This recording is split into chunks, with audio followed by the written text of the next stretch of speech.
Hola, ¿qué tal?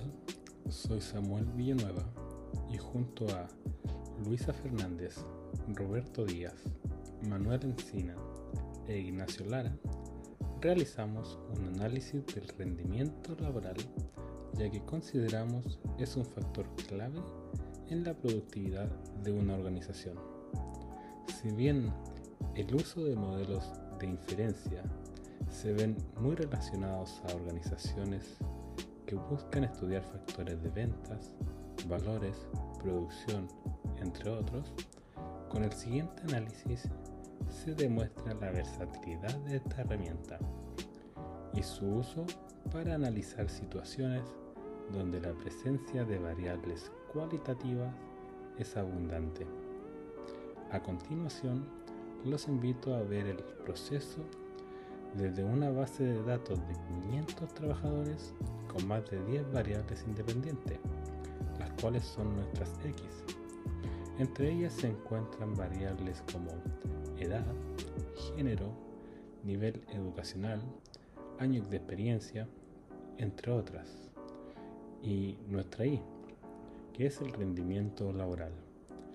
Inicialmente, nuestra base de datos pasó por un proceso de transformación de variables cualitativas por una representación numérica, para luego a través de la herramienta Excel analizar los datos en distintas etapas, las cuales mi equipo explicará con más detalles a continuación.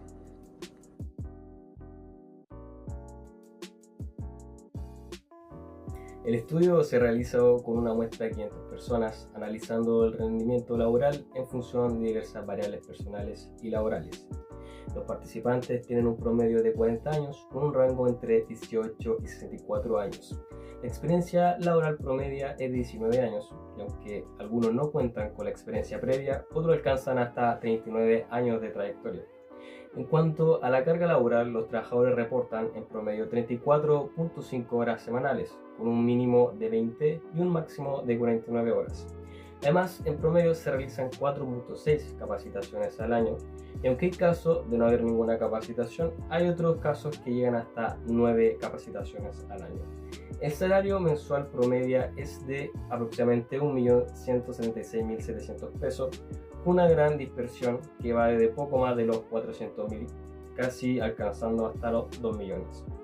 La satisfacción laboral la medimos en una escala de 1 a 10, se ubica en un valor medio de 4.8, lo que es una percepción moderada, con casos extremos desde la mínima hasta la máxima satisfacción.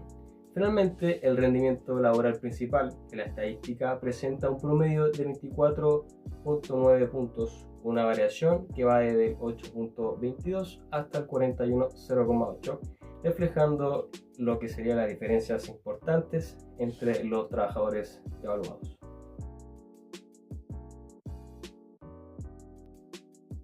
Hola, mi nombre es Roberto Díaz y les voy a comentar sobre el histograma del rendimiento laboral. Este gráfico nos permite visualizar cómo se distribuyen los niveles de rendimiento entre los 500 trabajadores analizados en el estudio. Podemos observar que la mayoría de los trabajadores tienen un rendimiento que se concentra entre los 20 y 30 puntos, lo cual indica una tendencia central clara en torno a esos valores. Esto sugiere que dentro de la organización o del conjunto evaluado es común el rendimiento medio, ni muy bajo ni extremadamente alto. Aunque existen algunos casos de rendimiento más bajos y otros más altos, estos son menos frecuentes y no alternan significativamente la forma general de la distribución. Esto lo podemos confirmar porque el histograma muestra una evaluación de rendimiento relativamente estable en los trabajadores. Desde el punto de vista de análisis de datos, este tipo de concentración en un rango central puede ser útil para segmentar políticas de mejora, como por ejemplo identificar factores que empujan a los trabajadores a estar por encima del promedio, o bien qué condiciones se repiten entre aquellos que están en un rendimiento más bajo.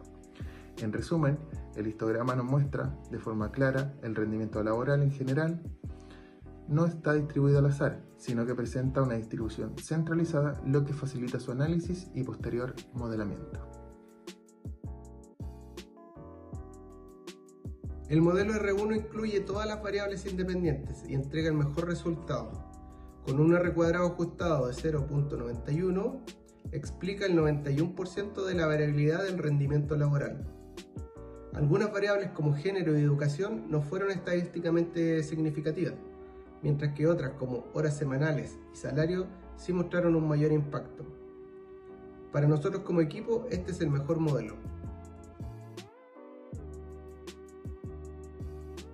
El modelo R2 elimina una de las variables independientes, lo que impacta negativamente en el desempeño general.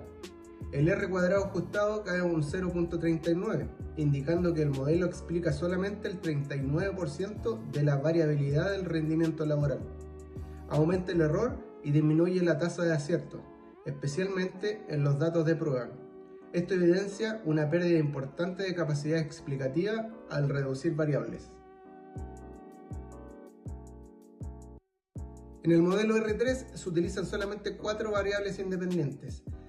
Aunque este busca simplificar el análisis, su desempeño es bajo. El R cuadrado ajustado alcanza apenas el 0.40 y la tasa de acierto CT se mantiene baja, al igual que en R2. A pesar de la eficiencia en el número de variables, este modelo pierde gran parte de su capacidad predictiva.